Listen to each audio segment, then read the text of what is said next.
Hey everyone and welcome. In this video we look at an absolutely disgusting Oxford professor who doesn't want to find a vaccine in case we're all proud. I shit you not, this woman is unreal. It's titled, Oxford Professor Doesn't Want UK to Find Lurgy Vaccine Due to Political Correctness. And I do believe that we have rotten politics, and I'm not using that as an exaggeration. Rotten politics in this country at the moment.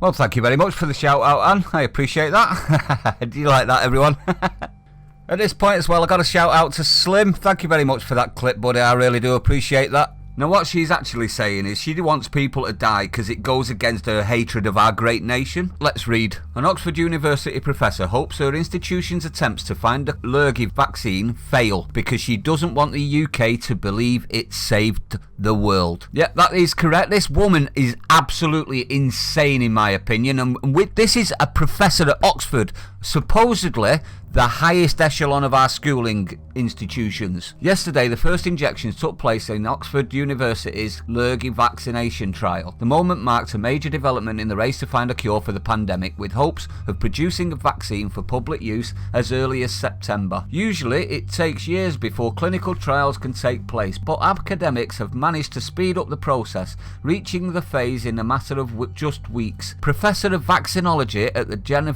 Jenner Institute, Sarah Gilbert, who led the preclinical research, has said she has a high degree of confidence in the vaccine currently being trialled. However, listen to this, everyone. One of the university's own professors reacted with dread to the idea of the UK discovering a vaccine, admitting to being worried Britons will be proud of their country. How dare she? Dr. Emily Cousins, who researches at Oxford's Brookes but teaches at the University of Oxford, said the race is on and researchers at Oxford are doing vital life-saving work, but races have winners and losers. If my university is the first to develop the vaccine, I'm worried, not worried about people's lives, this horrible cretinous person. She's worried that it'll be used as it has been in the past to fulfill its political, patriotic function as proof of British excellence. This is supposed to be the excellence of our schooling system. This is a teacher in our excellent schooling system saying that she doesn't want us to be excellent. I'm sorry for getting mad, but this is absolutely disgusting. She should be fired immediately. If anyone's got children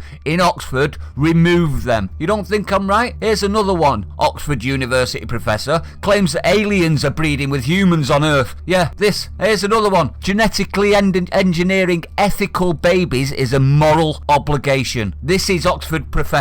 Now, I'm sorry for getting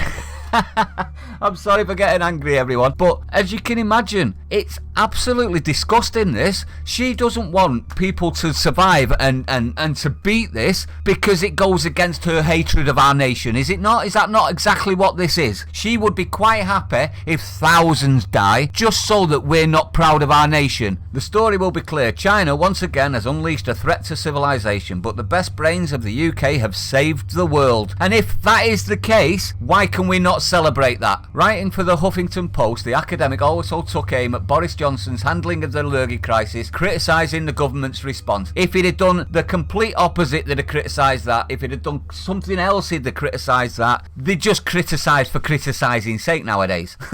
She admitted fearing a breakthrough vaccine would be a cause of celebration. Is this woman for real? And the country would forget the devastating mistakes made by the government. Right, so this is a Labour geek that would quite happily see thousands die just so her ideology wins. The doctor said, if there is enough vaccine to go around, the UK will be the world's saviour. So what? Good. We'll quickly forget the devastating delay of the UK government to take action as Boris Johnson proudly safeguarded British institutions like individual liberty and the pub over lives. Yeah, your life, is it? No, I'm sorry for getting it. What do you think about this one, everyone? Is this just more anti-British hatred from the institutions that are teaching our children? Homeschooling is by far the best option in my opinion now.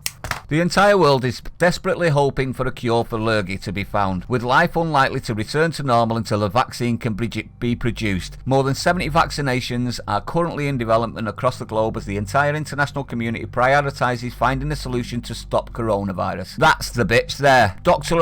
Emily Cousins, a white woman hating her own culture. She's an oikophobe, that woman. You are an absolute Anglophobic, oikophobic racist. Researchers believe there is an 80% chance the vaccination currently undergoing human trials at Oxford University will work. The UK, US, China and Germany are the only 4 countries to have made sufficient progress in the search for a vaccine to have moved on to clinical trials. Speaking on Wednesday, rushed clinical trials in my opinion. Speaking on Wednesday, Health Secretary Matt Hancock said he was very proud of Oxford University had made such quick progress. Not with when you've got teachers like her that'll be quite happy to sabotage it, would she not? He added the UK had put more money than any other country into the global search for a vaccine. So we're trying to help the world and she hates that fact. She wants us to let the world die even if we come up with a vaccine, just so that she can say Britain's horrible and hateful and a horrible place to live. Well, I'm sorry, if you don't like it here, you know what to do. We have planes coming in and out the country still. We're not that much in lockdown. Go and find somewhere better. Oh, that's right, you can't, can you? There have been more than 191,000 deaths from lurgy worldwide, with the UK recording 18,000 hospital deaths from the virus so far. The latest official figures indicate Britain has passed the peak of the virus. However, the government has warned it is unlikely to relax the lockdown measures currently in place across the country, as it would risk a fresh surge in cases. No, it wouldn't. Sweden haven't had a fresh surge in cases and they haven't locked down, have they? Not completely like we have, and they're fine. They're fine. Mr. got his cock in his hands said in yesterday's Daily Downing Street briefing, the message remains the same, that people need to stay home to protect the NHS and save lives. Is this the over-swamped NHS that are doing full dance routines, is it? Is this the same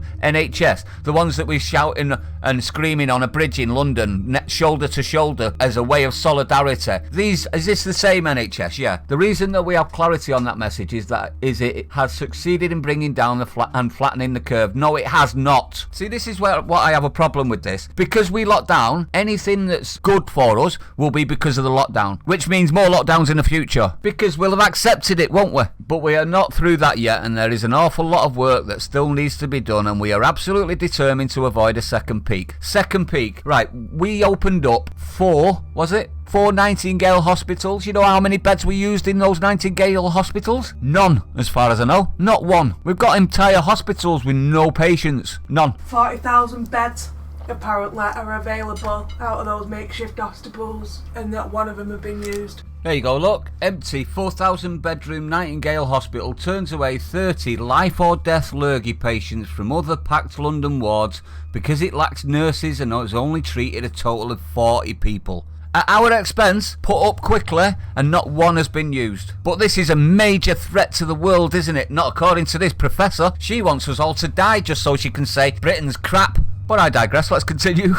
We have set out the 5 tests for when we should move on from the current lockdown. We haven't met them yet, and therefore we must keep the social distancing measures in place. The UK-wide lockdown was first introduced on March the 23rd for an initial period of 3 weeks. It has since been extended by a further 4 weeks, meaning the country will remain under lockdown until at least May the 7th. Not a hell of a lot longer than that if this professor has anything to do with it, eh? We'll be falling over left, right and centre because she'll be going, we can't find a vaccine because, well, England are bad. Why are we letting these hateful, vile, vitriolic scumbags teach our children, is what I want to know. If anyone from the government is watching, you better tell us why, and you better do something about this. This is getting a disgusting disgrace. But anyway, let me know what you think. Is this just more of the same anti-English hatred by all of our institutions and all of our guests and all of our friends? Because it seems like it's an across-the-board attack on everything that is British, English and our nations. Well, I'm sick of it. But what say you? Let me know. If you're new to the channel, don't forget to hit the like, comment, subscribe, hit the bell icon and share it out, and I'll see you on the next one. And I do believe that we have rotten politics, and I'm not using that as an exaggeration.